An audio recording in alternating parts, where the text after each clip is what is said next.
Oke guys, welcome back to Daily Charting with Toshi, di mana kita akan daily chart your favorite cryptocurrencies. Oke, dalam 24 jam terakhir, cryptocurrency market lanjut naik tapi hanya tipis saja sebesar 0,3% dengan total market cap mencapai di 1,81 triliun US dollars. Dan kita bisa lihat Bitcoin masih ada di daerah itu, 395. Ya, walaupun daily close-nya tadi pagi jam 7 mencapai 397. Nah, itu merupakan peningkatan sebesar 0,27% dalam 24 jam terakhir.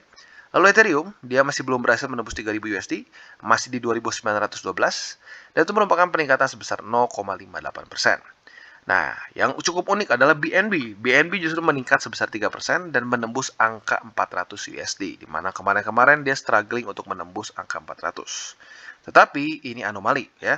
Rata-rata kita bisa lihat altcoins lain cenderung merah ya. Solana kurang lebih 2%, XRP 1,8%, Terra nyaris 3%, Cardano kembali lagi turun sebesar 0,83%, dan seterusnya. Ya, jadi kecenderungannya BTC sedikit plus, tetapi alts cenderung banyak yang menderita. Ya, berarti kemungkinan besar ini BTC dominance meningkat tipis. Ya. Dan untuk Bitcoin secara daily close-nya, ya kita bisa lihat cukup unik ya. Kemarin dia dengan sangat jelas retest MA20 dan reject di sini ya. Dan ini rapi banget, dia berhenti literally di MA20-nya dan turun di sini. Tapi good news-nya apa? Minimal dia berhasil close di atas dari 395. Ya, di mana 395 ini adalah sebuah struktur resisten seharusnya. Di mana pada tanggal 27 April dia sempat retest dan gagal tembus. Uniknya kemarin dia berhasil tembus. Nah, tetapi MA20 sudah semakin dekat. Ya, jadi baik lagi ini sedikit dilema nih ya. Karena sebenarnya secara resisten dia ketahan. Secara resisten dia tembus di sini ya. Tetapi MA20 sudah mendekat dan kemarin bisa kita lihat dengan sangat jelas dia terreject ya. Nah, jadi tentunya PR-nya pada Bitcoin pada hari ini adalah dua ya. Yang pertama adalah yang mungkin yang lebih fundamentalnya adalah jangan sampai tembus dulu 395 ya. Bertahan di atas dari situ supaya strukturnya tetap intact. Dan kedua ya yaitu adalah kalau bisa jangan sampai dipukul oleh MA20 ya, sideways dulu aja nggak apa-apa, cari momentum, baru pelan-pelan nanti daily close di atas MA20 untuk melanjutkan momentum bullish. Tapi andaikan dia mulai kereject lagi oleh si tukang pukul, kemungkinan besar ya, kalau dia kereject dia akan lanjut lagi breakdown dan mungkin akan retest struktur baru di sini yang sebenarnya baru banget terbuat ya, dari tanggal 26 sampai tanggal 27. Yaitu di sekitar daerah sini ya, di daerah 381 ya. Nah, jadi itu mungkin bisa menjadi possible new buy limit untuk kita ya. Dan selain dari itu kita tahu bahwa DXY ya, indeks dolar lagi-lagi meningkat dan kita bisa lihat ini adalah daily close tertinggi ya dan bahkan menembus dari 2017 ya. Kita lihat datanya 2017 di sini. Ya, kita bisa lihat pada data sini bahwa daily close jam 7 tadi ya lebih tinggi daripada 2017 ya. Jadi ini jujurnya sedikit bikin deg-degan ya karena resistennya secara daily sudah tembus. Walaupun ya secara weekly close-nya masih belum ya. Masih ada waktu sampai weekly close selama 19 jam lagi. Jadi kita lihat nih, apakah weekly close di atas dari sini? Ya kalau sampai di atas dari sini cukup menyeramkan ya, apalagi kalau sampai dia menjadikan ini sebagai support dan lanjut lagi ke atas. Kalau sampai ini lanjut lagi ke atas sampai ke angka tertingginya mungkin di daerah sini ya. 100 sebentar. Kita tarik sedikit. 120-an ya atau sampai ya 120-an lah kalau kita hitung secara kasar ya. Kemungkinan besar akan jadi bear market yang cukup panjang ya. Tinggal kita lihat gimana reaksi markets atau lebih tepatnya gimana reaksi indeks ini setelah pengumuman dari peningkatan interest rate lagi ya. Jadi kurang lebih seperti itu ya. Nanti kita akan bahas lagi berdetail secara TA-nya. Untuk sekarang kita akan bahas dulu newsnya. Oke, dan news kita pada hari ini datang dari Panama, di mana Panama baru saja pass satu bill untuk mempermit use of cryptocurrency asset.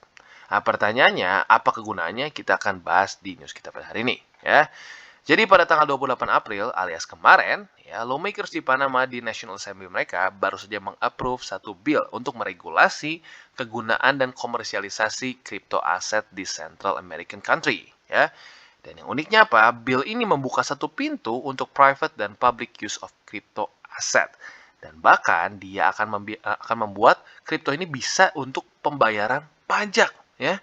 Artinya apa? Artinya ini menjadi legal tender ya, jujurnya cukup mengagetkan ya karena uh, gue pribadi pernah dengar berapa kali desas-desus, ya, gosip bahwa Panama akan menjadikan BTC sebagai legal tender atau at least sebagai dianggap sebagai satu foreign exchange lah gitu misalnya ya. Nah, tetapi ya apa namanya tidak ada kata-kata mau jadi legal tender setahu gue. Tetapi sekarang tiba-tiba bill-nya sudah di-pass dan ya sekarang kita nanti bisa bayar pajak dengan cryptocurrency. Artinya apa? Kalau dianggap sama seperti ya mata uang mereka, berarti pajaknya bisa dibilang nol nanti untuk pemegangan cryptocurrency. Dimana ya kalau kita pribadi, ya di Indonesia pun tetap ada pajaknya apabila kita memegang cryptocurrency saat kita trade gitu. Kesannya itu PPN dan PPH kan. Tapi kalau kita ini menjadi sama-sama legal tender, ya sudah.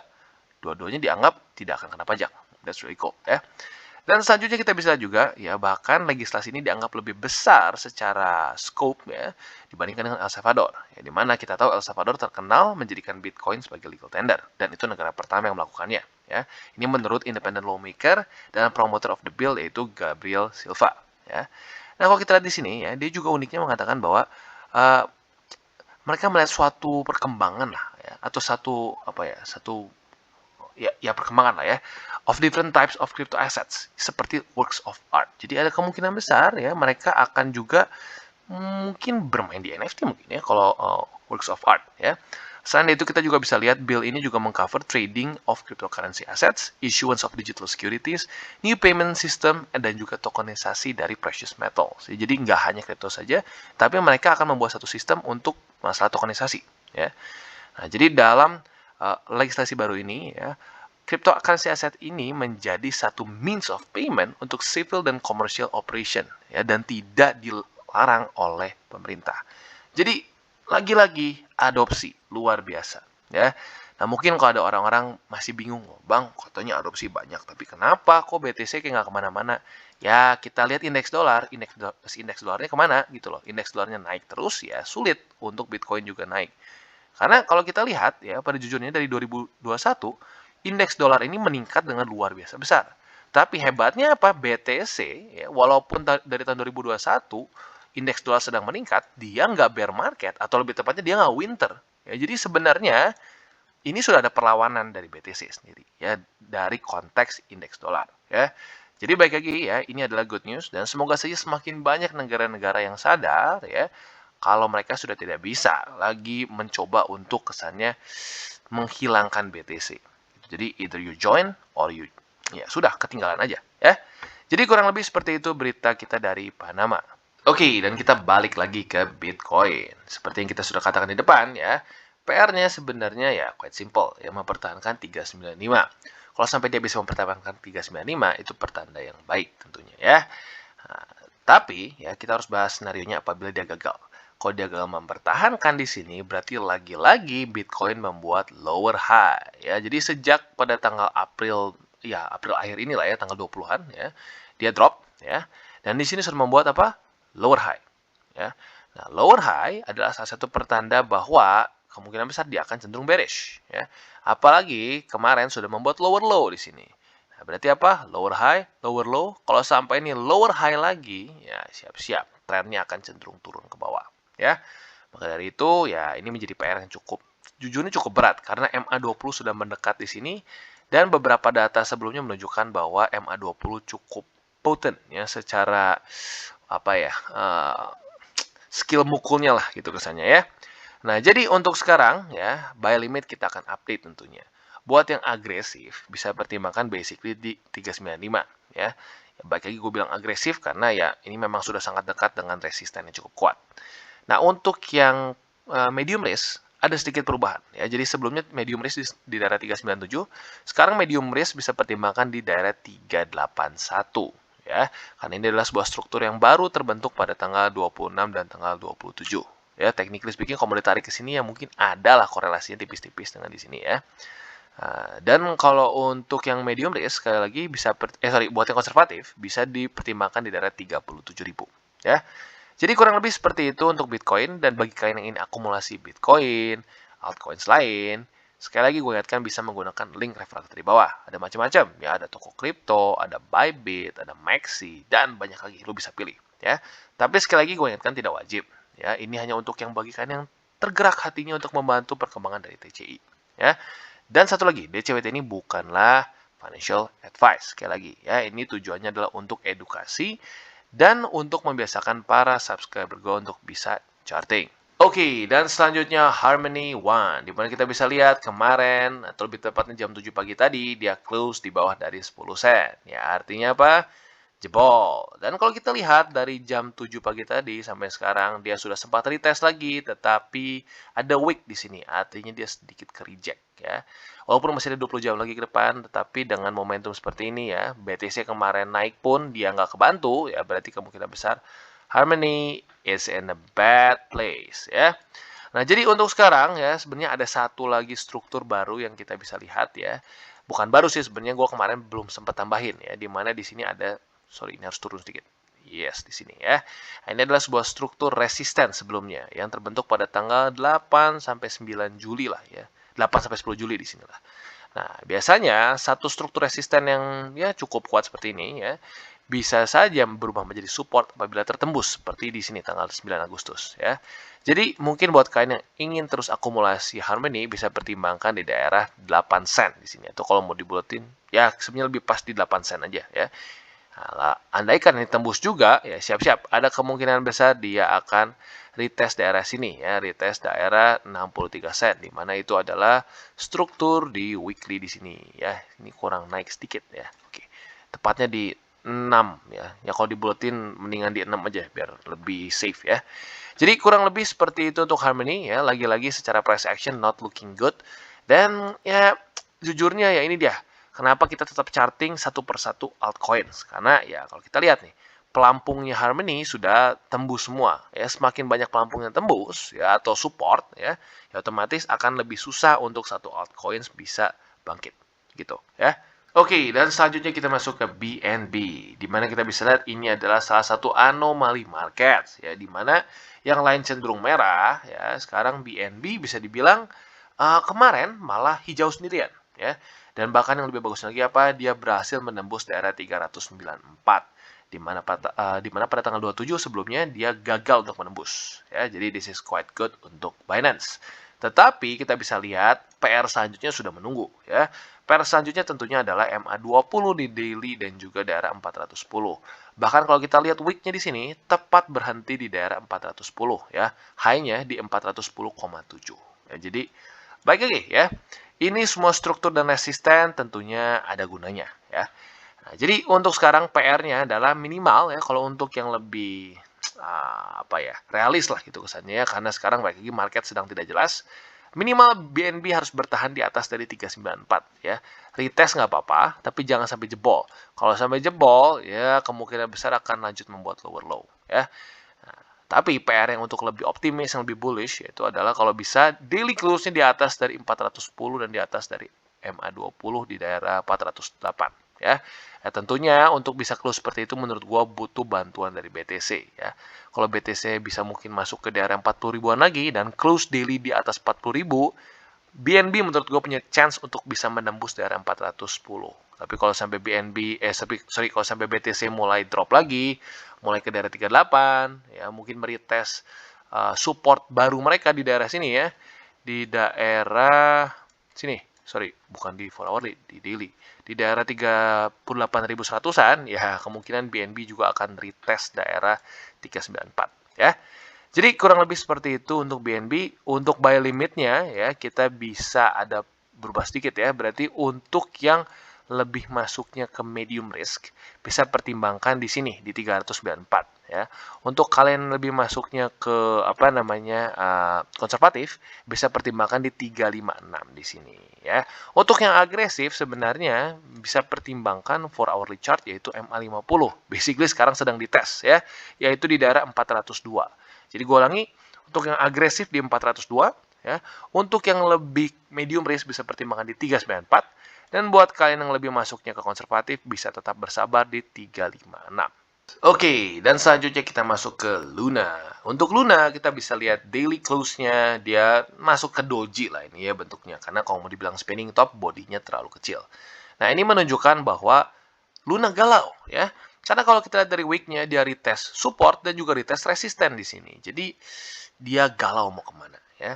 Tetapi pada hari ini kita bisa lihat dia malah turun dan sekarang kemungkinan besar akan retest daerah $86 lebih 88 sen ya. Jadi PR-nya semoga tetap dia bisa bertahan di atas dari MA20 ya, yaitu di atas dari $88 lebih 16 sen. Kalau bisa seperti itu ya minimal better lah dibandingkan beberapa alts yang lain ya. Jadi ini sekali lagi juga bukti bahwa apabila satu alts memiliki support yang masih cukup banyak, itu secara price action akan lebih aman dibandingkan dengan contoh aset yang secara struktur sudah jebol gitu ya. Nah, jadi untuk Luna ya overall masih cukup oke dibandingkan beberapa alts yang lain ya. Dan untuk buy limit sebenarnya nggak terlalu berbeda sih ya. Untuk yang mungkin agresif masih di daerah $86 lebih 88 sen ya. Itu untuk agresif. Nah, untuk kalian yang masih masuknya lebih ke medium risk ya, mungkin sebenarnya ada satu tambahan ya. Jadi technically speaking ada perubahan sedikit ya. Dimana mungkin bisa ada satu struktur baru di daerah sini ya. Yaitu adalah di sini. Di sekitar 82 sen ya. 82 sen. $82 ya, di $82 lebih tepatnya itu 21 ya. Itu untuk yang medium risk. Nah, untuk yang konservatif seperti biasa bisa pertimbangkan antara dua ini ya. Kalian boleh pilih karena jujur aja nggak terlalu jauh juga ya. Di daerah $77 lebih 56 sen atau $75 lebih 11 sen ya. Jadi kurang lebih seperti itu untuk Luna buy limitnya ya. Dan sekali lagi untuk di weekly-nya dia masih quite okay dibandingkan beberapa aset lain ya. Kita lihat nih ya, ini Luna, ini Harmony ya. Ini BNB juga sudah tembus ya, walaupun masih oke tapi sudah tembus. Bahkan BTC pun jauh lebih bearish dibandingkan dengan Luna. Ya, jadi overall Luna is still doing quite good. Oke, dan selanjutnya XRP. Untuk XRP kita bisa lihat kemarin cenderung sideways ya. Kalau kita lihat di 4 hourly-nya bentuknya kurang lebih seperti ini ya. Di 1 hourly-nya mungkin lebih flat lagi ya, flat banget. Nah, jadi artinya adalah ya dia cenderung bingung mau kemana ya karena ya apa namanya Bitcoin-nya pun bingung ya. Nah, jadi untuk sekarang ya kalau secara silver lining-nya minimal dia nggak breakdown sampai ke 60 sen sekarang ya. Masih tetap bertahan di daerah 63 sen. Dan kalau kita lihat dari daily close kemarin sepertinya dia masih merespek harga drop kemarin di sini ya. Jadi nggak langsung membuat lower low. Tapi ya ada possibility ini menjadi daerah supply ya. Kalau ini menjadi daerah supply ya ada kemungkinan bisa drop lagi ke bawah ya. Semoga saja nggak supply, semoga saja ini demand dan saat BTC naik ya sudah dia bisa ikutan pump ya. Nah, untuk sekarang ya untuk buy limit sebenarnya nggak berubah ya karena ya memang nggak terlalu banyak yang berubah juga dari XRP ya. Dan apa namanya untuk sekarang buy limit masih baru di dua tempat ya, yaitu di daerah 60 sen di sini dan juga di daerah 52 sen. Ya buat kalian yang bingung apa daerah supply dan demand yang tadi gue bahas ya, ini daerah demand ya, dimana di sini harga akan cenderung sedikit sideways ya atau ya kayak menggumpal lah di satu daerah atau di satu price action di satu range di satu range seperti ini. Nah, tinggal pertanyaannya apakah dia akan rally atau malah lanjut lagi drop ke bawah. Nah, kalau dia rally ke atas berarti ini menjadi daerah demand. Tapi kalau dia turun ke bawah ini menjadi daerah supply. Ya. Jadi kurang lebih seperti itu untuk XRP dan untuk weekly-nya kita bisa lihat bahwa ya secara struktur overall masih membuat lower high, lower high, lower high dan seterusnya ya. Untungnya sekarang masih belum membuat lower low. Kalau sampai BTC 35 ya kemungkinan besar akan lanjut lagi lower low ya. Jadi kurang lebih seperti itu untuk XRP. Oke, dan Cardano. Kita bisa lihat untuk Cardano dia kemarin close-nya di atas ya. Dia close itu di 0,84. Jadi technically di atas dari 0,84 ya, buntutnya lah ya, tipis. Lagi-lagi sayangnya tipis jadi buat galau ya. Dan sekarang bahkan sedang lagi drop di bawah lagi 84 sen ya. Jadi jujurnya Cardano ini sangat flat ya. Kalau kita lihat secara price action juga kemarin ini 4 hourly sangat-sangat flat di daerah 84 terus dan di 1 hourly-nya lebih ekstrim lagi ya. Jadi untuk menurut gue ya baik lagi seperti yang gue bilang sebelum-sebelumnya Cardano ini secara price action sekarang 100% bergantung terhadap BTC kalau gue lihat ya. Dan 84 sen ini menjadi satu daerah yang cukup penting nih. Apakah dia akan jebol lagi ke bawah atau tidak ya. Nah, kalau sampai jebol lagi ke bawah, ya salah satu struktur yang paling baru terbuat adalah di daerah 78 sen. Nah, kalau sampai ini tembus lagi, artinya apa? Dia membuat lower low lagi. Dan lower low itu selalu menjadi pertanda yang nggak baik untuk satu aset ya. Kalau terus membuat lower low, lower high, lower low, lower high, apapun argumennya itu bearish gitu ya. Apabila ada satu aset terus membuat lower low dan lower high secara konsisten, ya mau tidak mau itu akan masuknya ke satu aset yang sedang bearish gitu ya. Jangan sampai jadi kesannya kita karena suka ya, kita suka dengan projectnya maka kita buta terhadap TA-nya gitu ya. Nah, jadi kurang lebih seperti itu untuk Cardano ya. Untuk buy limit bisa pertimbangkan di 78 sen. Untuk averaging sekali lagi ya. Karena kalau sampai all in ya resikonya ya cukup besar ya, karena kita bisa lihat struktur selanjutnya sayangnya untuk Cardano cukup jauh ya, ada di sekitar sini ya struktur ya. Paling cepat itu mungkin sekitar 40 senan ya, itu kurang lebih drop sekitar 50% lagi dari situ ya, dari posisi sekarang, which is not good ya. Jadi semoga saja ya, harapan kita adalah kalau sampai Cardano lanjut breakdown itu jangan sampai tembus struktur baru di sini yaitu 78 sen. Jadi kurang lebih seperti itu untuk Cardano. Oke, dan Polkadot kita bisa lihat lagi-lagi di reject. Sudah 2 hari di reject oleh daerah 17 dolar lebih 19 sen ya. Walaupun volume kemarin malah meningkat ya, dari tanggal 27 ke tanggal 28 kita bisa lihat ada peningkatan volume, tetapi sang resisten masih cukup kejam ya, ditolaknya dengan lumayan sadis ya, wick-nya cukup panjang. Nah, jadi untuk sekarang ya, harapan kita adalah jangan sampai dia close lagi daily di bawah dari 16 sen di sini ya. Karena technically speaking ini bisa menjadi satu structure baru ya untuk Polkadot. Kita kasih tanda aja biar nggak lupa ya. Yaitu di daerah sini. 16 dolar lebih 16 dolar lebih 66 sen ya. Kalau sampai di bawah dari situ lagi ya sudah, targetnya jelas ke 16 dolar ya. Jadi untuk Polkadot jujurnya not looking good ya. Dan ya overall ya, jujurnya overall altcoins akan buruk performanya apabila BTC seperti yang gue sudah bilang di bawah dari bull support band. Jadi ya jujurnya nggak terlalu aneh ya. Yang anomali adalah ya baik lagi BNB dan Luna, yaitu dua alts yang cenderung cukup oke saat BTC drop. Bahkan kemarin satu sempat bilang juga untuk BNB dia drawdown-nya lebih baik dibandingkan dengan BTC saat drop kemarin begitu ya. BTC sekitar 40%-an, kemarin satu ya, kayaknya seminggu lalu atau ya kayaknya kurang lebih seminggu lalu lah ya, satu bilang BNB itu masih 30%-an something ya. Jadi baik lagi, rata-rata akan buruk performanya dibandingkan BTC, tapi ada anomali ya, 1-2 seperti Luna dan BNB ya. Untuk Polkadot jadi ya jangan sampai terlalu kecewa juga, jangan sampai terlalu dibandingkan tapi Luna bisa begini ya, karena Luna dan BNB sekali lagi itu adalah anomali ya. Jadi kurang lebih seperti itu untuk Polkadot. Dan kalau untuk weekly-nya, lagi-lagi secara tren masih cenderung bearish ya. Walaupun pada di sini sedikit sudah memberikan harapan ya, sudah mulai memecahkan struktur lower high di sini, tetapi kita seperti kena prank dan turun lagi seperti ini ya. Tapi ya jujurnya baik lagi ya, Bitcoin ya kalau kita lihat dalam konteks DXY yang terus meningkat ya, ini sorry belum ngeload lagi ya, udah kelamaan nggak dibuka.